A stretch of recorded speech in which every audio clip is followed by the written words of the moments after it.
हरे कृष्णा। आप सभी को छठ पूजा की हार्दिक शुभकामनाएं। क्या आपको पता है छठ पूजा क्यों मनाते हैं? तो इस वीडियो के माध्यम से मैं आज आपको छठ पूजा का इतिहास और इनकी शुरुआत कहाँ और शास्त्रों में इसका कहाँ पे वर्णन आता है उसके बारे में बताना। तो उससे पहले आपको क्या करना है, आपको लाइक करना है और सब्सक्राइब करना है और कमेंट करना है जय छठ मैया। हरे कृष्णा। तो छठ पूजा का इतिहास शुरू होता है शुरुआती में उत्तर भारत और ये विशेषकर बिहार, झारखंड और पूर्वी उत्तर प्रदेश में बहुत भव्य रूप से मनाया जाता है। तो इसका वैदिक काल में रामायण और महाभारत में इसका वर्णन है। हम लोग देखते हैं कि हमारी परंपरा जुड़ी हुई है कि जो ऋषि मुनिगण हैं जो क्या करते थे, अर्घ देते हैं शाम को, उगते हुए सूर्य को और डूबते हुए सूर्य को, दोनों को अर्घ देते थे। तो उसी वही परंपरा से जुड़ी हुई है ये छठ पूजा के इतिहास।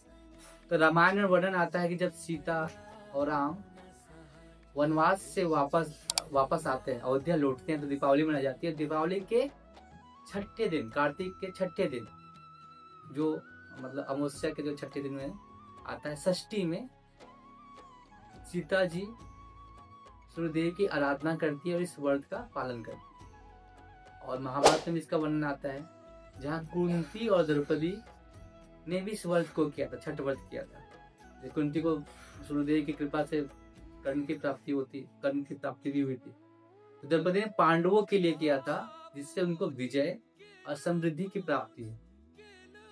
और दूसरी एक कथा और भी आती है छठ पूजा के, पुरानी कथा। ये ब्रह्मवेद पुराण में प्राचीन में मनु स्वयंभू के पुत्र राजा प्रियव्रत और उनकी पत्नी रानी मालिनी को संतान नहीं हुआ। तो संतान के आस में उन्होंने महर्षि कश्यप से पुत्रवृष्टि यज्ञ करवाया। तो यज्ञ खाया, रानी ने खीर खाया, पुत्र को जन्म दिया, लेकिन वो पुत्र मृत पैदा हुआ।